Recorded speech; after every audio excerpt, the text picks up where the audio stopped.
बिस्मिल्लाहिर्रहमानिर्रहीम, अस्सलाम वालेकुम। इस वीडियो में डिस्कस करते हैं एम्ब्लायोपिया या लेजी आई का टॉपिक।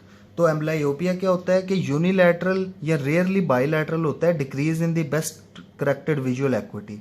सिंपल वर्ड्स में क्या है कि किसी आँख का विजन जो है ना वो सप्रेस हो गया है। अब होता क्या है कि आप समझ लें कि दो आइज़ है ना, तो एक आँख से सही नज़र आ रहा है, दूसरी आँख से सही नज़र नहीं आ रहा किसी भी वजह से, कि फॉर इंस्टेंस कि उसमें स्ट्रबिस्मस डेवलप हो गई है या कैटरैक्ट डेवलप हो गया है या कोई रिफ्रैक्टिव एरर है कि एस्टिग्मेटिज्म है या मायोपिया या हाइपरमेट्रोपिया है। तो किसी भी वजह से एक आंख से सही नज़र नहीं आ रहा और एक आंख में विजन नॉर्मल है।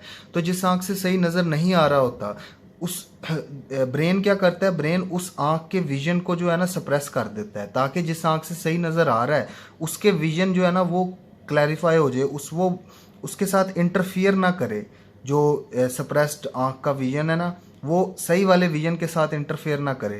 तो जो आँख फिर सप्रेस हो जाती है उसको कह देते हैं कि इसमें एम्ब्लायोपिया डेवलप हो गया या ये लेजी आई है। ठीक है, तो सेंसिटिव पीरियड आपने याद रखना है कि एम्ब्लायोपिया जो है ना बच्चों में डेवलप करता है 8 या 9 साल की एज से पहले पहले, और मोस्ट सेंसिटिव पीरियड होता है फर्स्ट 6 मंथ्स ऑफ लाइफ। ठीक है, इसके बाद देखते हैं टाइप्स क्या है एम्ब्लायोपिया की। तो इसकी कॉजेज़ की बेस पे इसकी टाइप्स हैं एम्ब्लायोपिया की। सबसे पहली टाइप होती है स्ट्रैबिस्मिक एम्ब्लायोपिया। स्ट्रैबिस्मिक एम्ब्लायोपिया में क्या होता है कि फॉर इंस्टेंस ये लेफ्ट आई है, ये राइट आई है। अब लेफ्ट आई नॉर्मल है, राइट आई में ईसोट्रोपिया है। ठीक है, ईसोट्रोपिया होता है इनवर्ड डिविएशन, अंदर की तरफ को डिविएट की हुई है आई। तो अब होगा क्या कि लेफ्ट आंख से तो नॉर्मल नज़र आ रहा है, ठीक है, पर राइट आई में विजन नॉर्मल नहीं है ईसोट्रोपिया की वजह से। ठीक है, तो अब होगा क्या कि with passage of time brain जो है ना इस राइट आंख के विजन को सप्रेस करना शुरू कर देता है, इस राइट आई को सप्रेस करना शुरू कर देता है ताकि ये लेफ्ट आई के विजन के साथ इंटरफियर ना करे। तो आहिस्ता आहिस्ता ये राइट आई सप्रेस होना शुरू हो जाएगी, इसका विजन जो है, क्योंकि इसमें इसोट्रोपिया है, स्ट्रबिस्मस है, तो ब्रेन इसको सप्रेस करना शुरू कर देता है। तो इस चीज़ को कहते हैं कि राइट आई में एम्ब्लायोपिया डेवलप हो गया है। ठीक है, ये सप्रेस हो गया है इसका विजन। तो ये होता है स्ट्रबिस्मिक एम्ब्लायोपिया, और पेशेंट को सिर्फ एक आंख से नज़र आ रहा होता है लेफ्ट आई से। दूसरी टाइप होती है नो इमेज और रिड्यूस्ड इमेज फॉर्मेशन। इसका दूसरा नाम होता है स्टिमुलेशन डिप्राइवेशन एम्ब्लायोपिया। ठीक है, कि इसमें स्टिमुलेशन ही नहीं हो रही कि रेटिना तक इमेज जो लाइट रेज हैं वो पहुंच ही नहीं रही। ठीक है, तो कौन कौन सी कंडीशन में ये स्टिमुलेशन डिप्राइवेशन एम्ब्लायोपिया हो सकता है कि रेटिना की स्टिमुलेशन ही नहीं हो रही।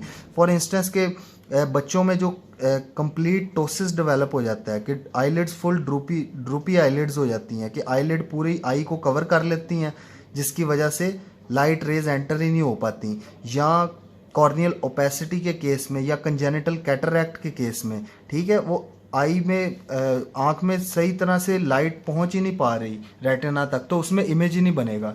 यही एग्जांपल ले लें कि लेफ्ट आई से नॉर्मल नज़र आ रहा है, राइट आई में कोई भी मसला है, फॉर इंस्टेंस ये कंप्लीट टोसिस है या कॉर्नियल ओपेसिटी है या कैटरैक्ट डेवलप हुआ है, तो राइट आई से तो नज़र ही नहीं आ रहा। अब ब्रेन क्या करता है, राइट आई को सप्रेस कर देता है, सिर्फ लेफ्ट से नज़र आ रहा होता है।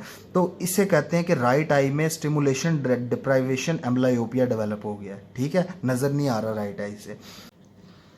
तीसरी टाइप होती है अब image blurring from refractive error, कि किसी रिफ्रैक्टिव एरर की वजह से, किसी आंख में रिफ्रैक्टिव एरर है, उस एरर की वजह से जो है ना उसमें एम्ब्लायोपिया डेवलप हो रहा है। ठीक है, तो ये आपने याद रखना है, इसमें 3 इसकी टाइप्स हैं।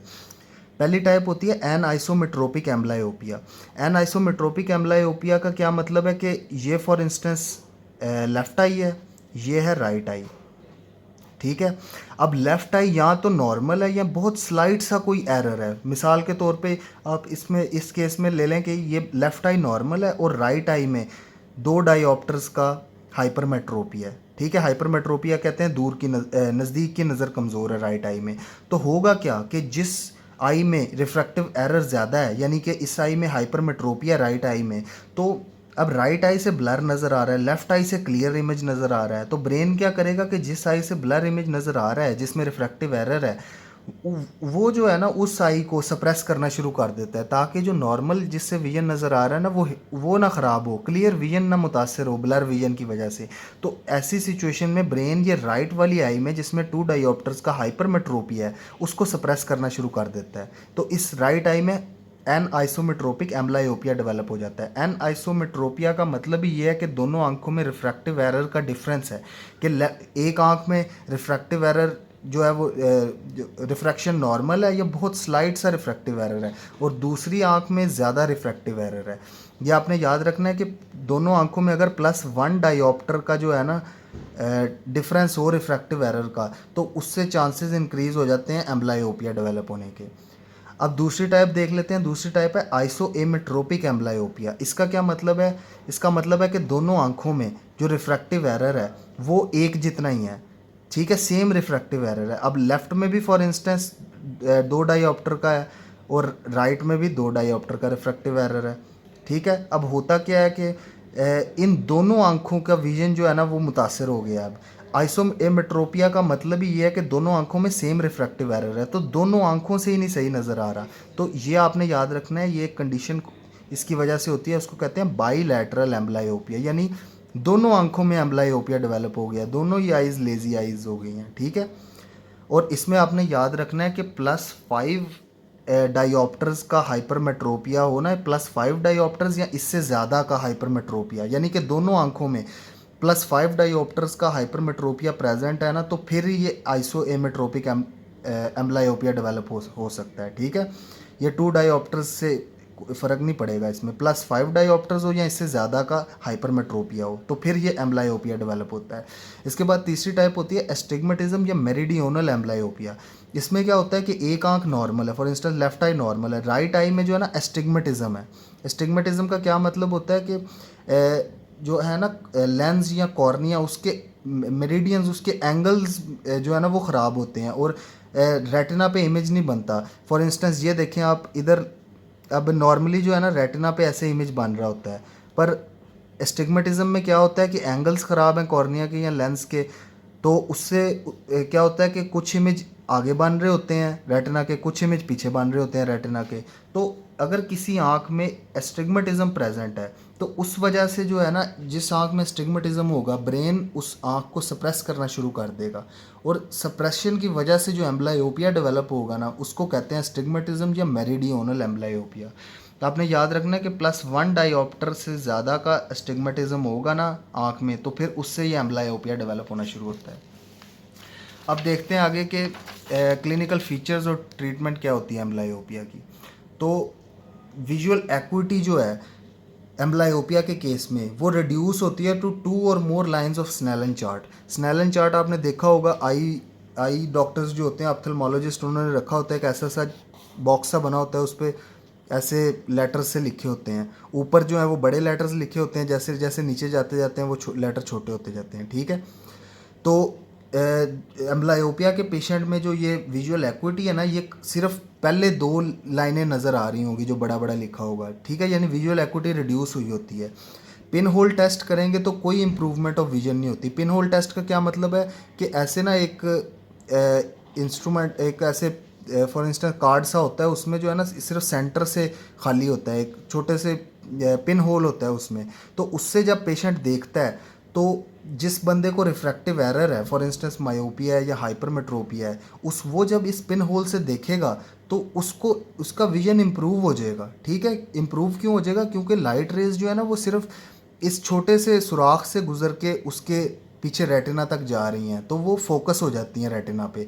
लेकिन एम्ब्लायोपिया के केस में क्या हुआ कि कोई भी रिफ्रैक्टिव एरर हुआ, पर उस रिफ्रैक्टिव एरर की वजह से ब्रेन ने सप्रेशन शुरू कर दी आई की, तो ये रिफ्रैक्टिव एरर से बात आगे बढ़ गई कि ब्रेन सप्रेशन शुरू हो गई है, तो पिन होल टेस्ट करेंगे तो कोई उससे इम्प्रूवमेंट नहीं होगी क्योंकि ब्रेन ने ही सप्रेस कर दिया उस आई को, ठीक है। और फिर तीसरे नंबर पे क्राउडिंग फिनोमेना भी प्रेजेंट होता है कि अगर सिंगल वर्ड देंगे तो सिंगल वर्ड जो है ना वो आसानी से पढ़ लेता है पेशेंट, पर अगर क्राउडेड से ऐसे वर्ड्स, काफ़ी ज़्यादा सारे वर्ड्स लिखे हुए हों, तो वो पेशेंट से नहीं पढ़े जाते, वो ब्लर इमेज हो जाता है, इसको कहते हैं क्राउडिंग फिनोमेना। इसके बाद देखते हैं एंड पे ट्रीटमेंट जो है एम्ब्लायोपिया की वो क्या होती है। तो ट्रीटमेंट में आपने याद रखना है कि जो विजन ऑब्स्ट्रक्शन जो चीज़ें करवा रही हैं, जैसे टोसिस थी या कैटरैक्ट था, हमने उसको रिमूव करना है। ठीक है। दूसरे नंबर पे जो रिफ्रैक्टिव एरर है, एरर की वजह से जो एम्ब्लायोपिया हो रहा था, हमने एरर को करेक्ट करना है ग्लासेस लगा के। ठीक है। और फिर तीसरे नंबर पे मोस्ट इम्पॉर्टेंट जो चीज़ होती है वो होती है कि ब्रेन ने अब जिस आई को सप्रेस कर दिया है, हमने उस आई से देखना है, दोबारा पेशेंट को दिखाना शुरू करना है।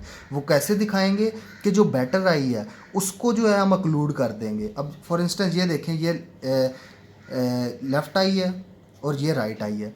अब राइट आई है नॉर्मल, लेफ़्ट आई में है स्ट्रबिस्मस, इनवर्ड डिविएशन हुई हुई है आई बॉल की।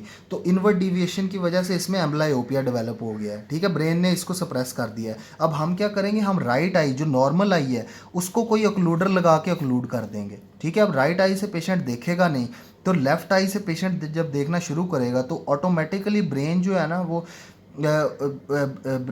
उसको प्रोसेस करेगा, इमेज को, लेफ़्ट आई के इमेज को प्रोसेस करना शुरू कर देगा और इससे लेफ़्ट आई का विजन जो है ना वो बेटर हो जाएगा। ठीक है।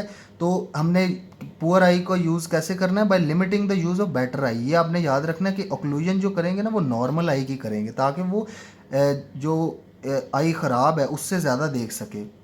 या तो उसको अक्लूड कर देंगे कोई ऐसे अक्लूडर लगा के, पैच लगा के, या उसकी पेनलाइजेशन कर देंगे। पेनलाइजेशन कैसे की जा सकती है कि एट्रोपिन ड्रॉप्स डाले जा सकते हैं नॉर्मल आई में, ताकि नॉर्मल आई से विजन ब्लर हो जाए नॉर्मल आई में। तो फिर अल्टीमेटली पेशेंट लेफ्ट जो स्ट्रबिस्मिक आई है या जो जिस आई में मसला है उस आई से देखना शुरू करे और ब्रेन उस इमेज को प्रोसेस कर सके। अब देखते हैं कि एमसीक्यूज़ कैसे आ सकते हैं इस टॉपिक से। तो पहला एमसीक्यू देखें कि a child with different refractive error in both eyes is likely to have. तो मैंने आपको बताया था कि डिफरेंट रिफ्रैक्टिव एरर्स हों तो उसका मतलब होता है एन आइसोमेट्रोपिया। ठीक है। तो एन आइसोमेट्रोपिक एम्ब्लायोपिया होगा। ठीक है। अगर सेम रिफ्रैक्टिव एरर हो, यानी एक आंख में भी 5 डायोप्टर्स का हाइपरमेट्रोपिया, दूसरी आंख में भी 5 डायोप्टर्स का हाइपरमेट्रोपिया, तो उसको कहते हैं आइसोएमेट्रोपिक। अगर डिफरेंस है कि एक आई नॉर्मल है, दूसरी आई में हाइपरमेट्रोपिया या मायोपिया है, तो उसको कहते हैं एन आइसोमेट्रोपिक एम्ब्लायोपिया। इसके बाद देखें 2 ईयर ओल्ड पेशेंट डायग्नोज हुए यूनिलैटरल कंजेनिटल कैटरैक्ट के साथ। तो कौन सी कंडीशन उसको हो सकती है, कैटरैक्ट एक्सट्रक्शन कर दी है पर लेंस इम्प्लांटेशन नहीं की, लेंस नहीं डाला, तो उस आंख से नज़र ही नहीं आ रहा, तो एम्ब्लायोपिया डेवलप हो सकता है उस आई में। इसके बाद ट्रीटमेंट जो एम्ब्लायोपिया का क्या है कि करेक्शन ऑफ रिफ्रैक्शन भी करनी है, रिफ्रैक्टिव एरर को भी करेक्ट करना है और पैचिंग भी करनी है गुड आई की। ठीक है। इसके बाद amblyopia means decreased vision in absence of organic disease.